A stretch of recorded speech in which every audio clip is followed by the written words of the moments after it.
네, 우리가 경매 물건 검색하다 보면은 좀 익숙한 사람의 이름을 만날 때가 있습니다. 특히 연예인들이 경매 당사자가 되는 경우들이 있어요. 연예인이 경매를 당한 채무자가 되기도 하고요. 또는 그 대상 부동산에 거주하고 있던 임차인이기도 합니다.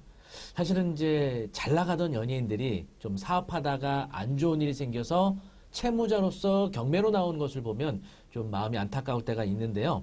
오늘 소개해드릴 이분은요, 저도 이분의 노래를 되게 좋아하는 편인데 여러분 잘 알고 계실 겁니다. 바로 가수 박효신 씨입니다. 이 박효신 씨가 거주하고 있는 아파트가 현재 경매로 나와서 많은 분들이 굉장한 관심을 갖고 있습니다. 박효신 씨가 거주하는 주택이 어떻게 경매로 나오게 되는지 한번 알아보도록 하겠습니다.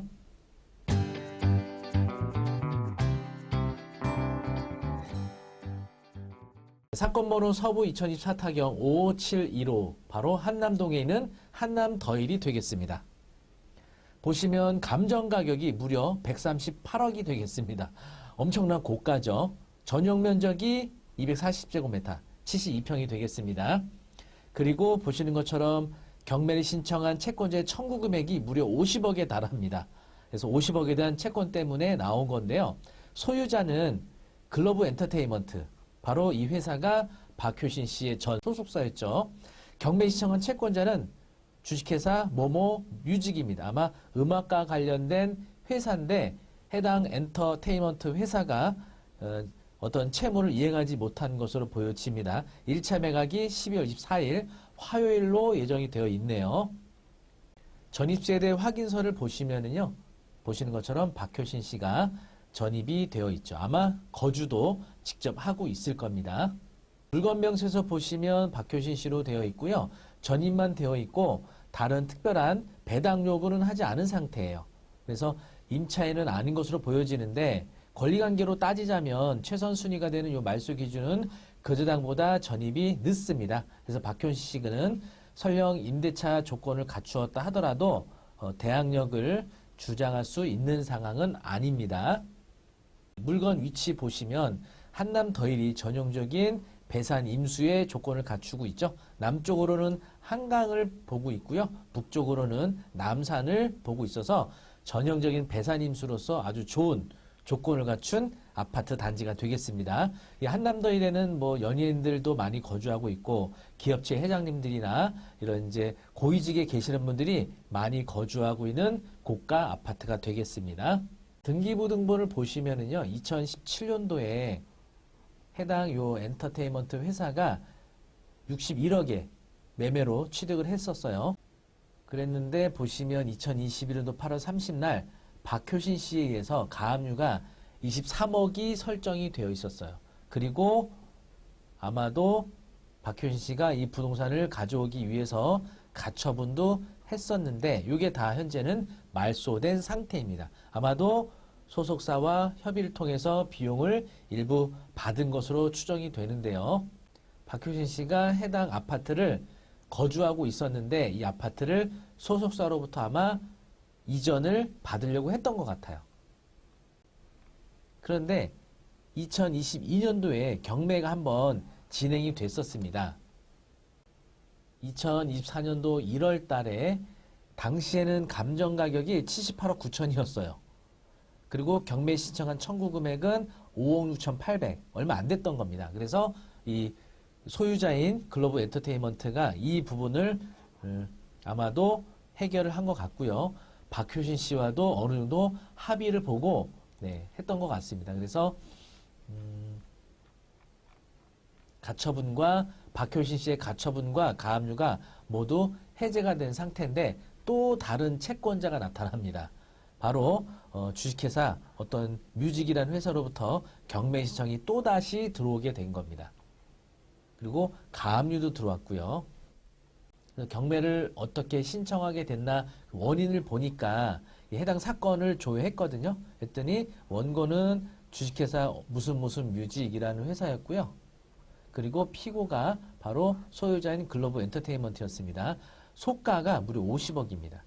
그러니까 글로브 엔터테인먼트에 50억을 청구하는 소송을 제기했고 바로 원고가 승소 판결 받아서 이 판결문에 기해서 경매를 신청하게 됐던 겁니다. 사실은 그 50억의 채권이 있다 하더라도 해당 부동산에 현재 설정되어 있는 권리관계들을 보시면 담보가치보다 채무가 많지는 않아요. 그래서 아마도 이번 경매 사건도 해당 소유자인 엔터테인먼트가 해결을 할 것으로 보여지는데, 이 주택에 거주하고 있는 박효신 씨는 굉장히 스트레스를 많이 받을 겁니다. 임대차 또는 기타 관계에 의해서 거주하던 주택이 소유자의 어떤 다른 문제 때문에 경매가 진행이 되면 굉장한 스트레스를 받게 됩니다. 그래서 2번씩이나 경매를 경험하게 된 이 박효신 씨는 엄청난 스트레스를 받고 있지 않을까 생각이 듭니다. 그래서 박효신 씨는 해당 주택을 통해서 어떤 자신이 받지 못했던 그 어떤 그 소속사로부터 받아야 될 금전을 전액 회수를 해야만 아마 이사를 나갈 거예요. 근데 그 부분을 아마 해결을 못하고 있는 것 같고, 어쩌면 이 경매가 해결이 안 되고 계속 진행이 된다 그러면 박효신 씨도 입찰에 참여할 가능성이 좀 있을 겁니다. 그래서 현재 나와 있는 매물 가격과 실거래가 정보를 좀 알아봤거든요. 그랬더니 어마무시합니다. 네. 최근에 2024년도 4월 달에 120억의 실거래가가 있었습니다. 2021년도에는 75억, 아마도 그래서 올해 초에 있었던 경매에서는 요 실거래가를 근거로 해서 감정을 하다 보니까 78억의 감정이 나왔던 거고요. 그리고 취소 기각 후에 현재 진행되는 새로운 경매 사건에서는 요 거래했던 사례를 근거로 해서 감정가가 138억에 나오게 된 거죠. 엄청나게 가격이 많이 올랐다 볼 수가 있고요. 현재 호가는 180억이에요. 호가는. 실거래가는 이게 120억인데 어마어마합니다. 그래서 요번에 1차 때 입찰자가 있을지는 봐야겠지만, 최근에 있었던 경매 사건에서도요, 한남 더힐 또는 나인원 한남의 경우에는 시세보다 감정 가격이 현저하게 낮은 경우에는 1차 때 낙찰들이 됐던 사례들이 있었습니다. 그래서 아마도 이게 취하가 되지 않는 한은 1차에 입찰자들이 있을 수도 있고요. 아마도 또 박효신 씨가 여기서 꽤 오랫동안 거주했습니다. 이분이 2021년도 8월 13일 전입이 됐으니까 뭐 이제 전입한 날을 기준으로 계속 거주해왔다면 거의 한 3년 이상을 거주했기 때문에 박효신 씨도 해당 주택에 대한 남다른 좀 뭐 애착이 있지 않을까 생각을 합니다. 스트레스를 많이 받고 있겠지만, 그래서 박효신 씨가 직접 입찰을 참여해서 낙찰을 받는 것도 좋은 방법이 아닐까 생각이 듭니다. 그리고 현재는 박효신 씨가 해당 주택에 대한 가압류와 가처분을 모두 해제한 상태인데, 채권을 모두 변제받았다면 상관이 없겠지만 이 글로브 엔터테인먼트로부터 전액 변제받지 않은 상황이면은 다시 가압류를 통해서 채권을 만든 다음에 입찰을 하시게 되면 낙찰받고 잔금 납부하실 때 상계 신청을 통해서 내가 배당받아야 될 채권을 제외하고 나머지만 잔금을 넣어야 되는 이런 편리함도 갖출 수가 있겠습니다. 그런 부분을 감안하고 입찰을 고려하시면 어떨까 싶습니다.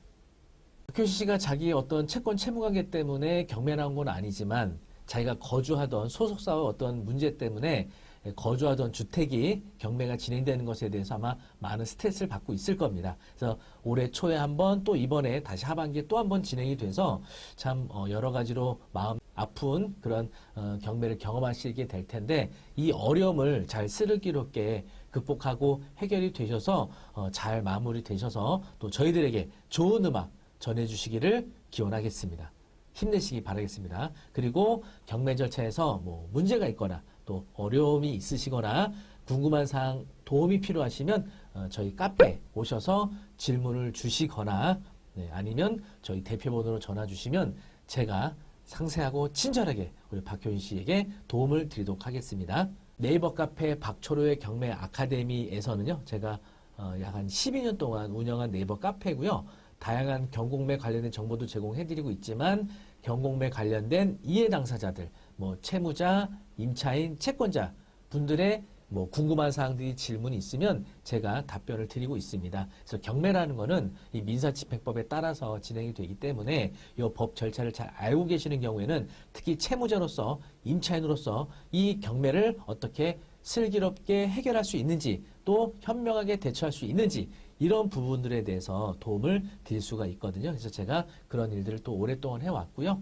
네, 도움이 필요하신 분들은 네이버 카페에 오셔서 뭐 입찰 참가하려고 하는 투자자가 됐든 경매 당사자가 됐든 저희 카페를 통해서 도움을 많이 받으실 수 있으리라 생각합니다. 아래에 저희 네이버 카페 링크 올려드릴 테니까 박초로의 경매 아카데미를 통해서 경공매 관련된 다양한 도움 그리고 정보 받으시기 바라겠습니다. 다음에도 더 좋은 정보로 찾아뵙겠습니다. 감사합니다.